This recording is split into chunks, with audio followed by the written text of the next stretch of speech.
I know somebody asked about the container garden, so I want to give an update on that.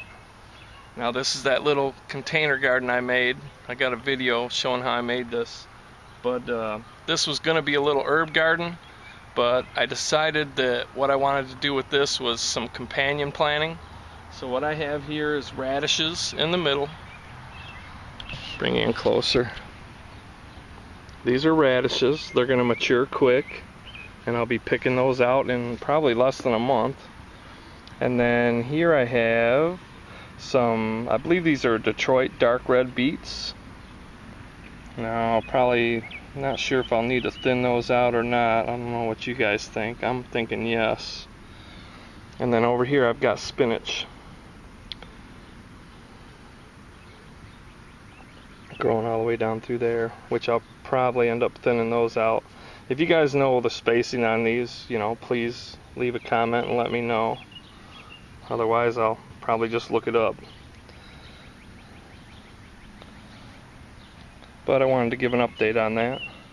These are all supposed to be good companion plants. I don't know a lot about companion planting, but I wanted to put some stuff together that's supposed to grow good together, and that's what I came up with.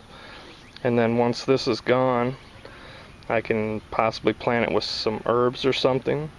Or, once the spinach is done, or the beets are done, maybe I'll still have time to put something else in there later on in the season. Now, that's not the only container I started. I got 3 more little ones, so I figure I'll show you those too. This one, and let me bring you in close. Again, with this one I put radishes in the middle, and I believe these are icicle radishes if I recall correctly. And then down each side I planted lettuce. So again, what'll happen here is the radishes will grow up within 30 days. I'll pick those out, and then I'll have a good 6-inch spacing on my lettuce. And I'm trying something different with this lettuce. I planted it real thick, which I didn't intend to do, but of course I did. And what I'm going to do with this is just let it go. And I'm going to see if the strongest plant takes off or if they all remain stunted and small. And right beside it, I have some stinging nettle that I harvested from the wild.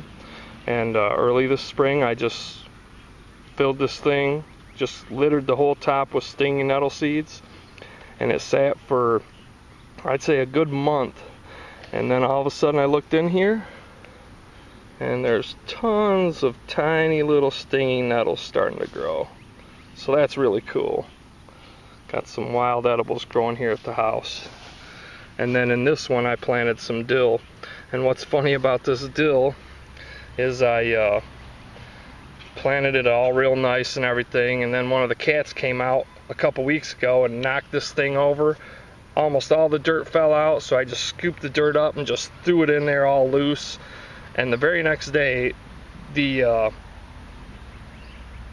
dill started sprouting. So I guess I was being too nice with it, and those cats kind of did me a favor by knocking it over. And I'll give you a quick shot of the garden here at the house. Now this is the one I showed you guys last year when I first started. I said we don't get a lot of light and this soil is not the best. But I figured I'd go ahead and do some companion planting here. And this is pretty much all salad type vegetables. Spinach, lettuce, kale. I'm going to have my cauliflower, broccoli, and cabbage growing in here. And then that whole back row right up against the flowers is going to be herbs.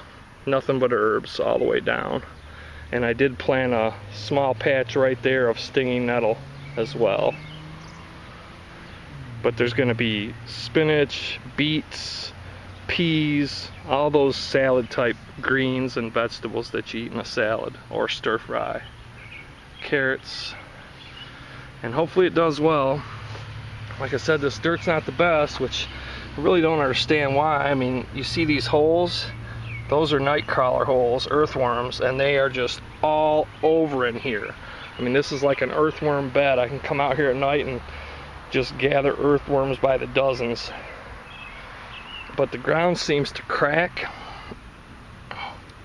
And I don't know if that's because it's got too much clay in it or what. If you guys know why it seems to kind of compact and crack all up when it dries out. If you have a solution for that, I'd like to hear it.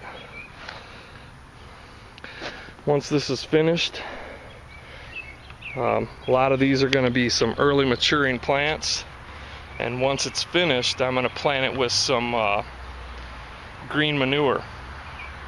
You know, some plants that I can just leave in the ground.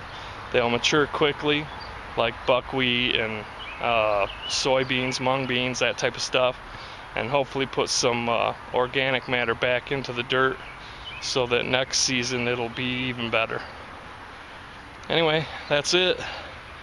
I still got the big garden over there that I haven't done anything with yet, so it's going to be a lot of gardening this year, and I hope you guys like it. And again, you know, I'm no professional gardener, so if you see me doing anything wrong or if you have any tips along the way, please throw them out there, because I can use the help, and that's what this channel's about, you know, is learning as you go.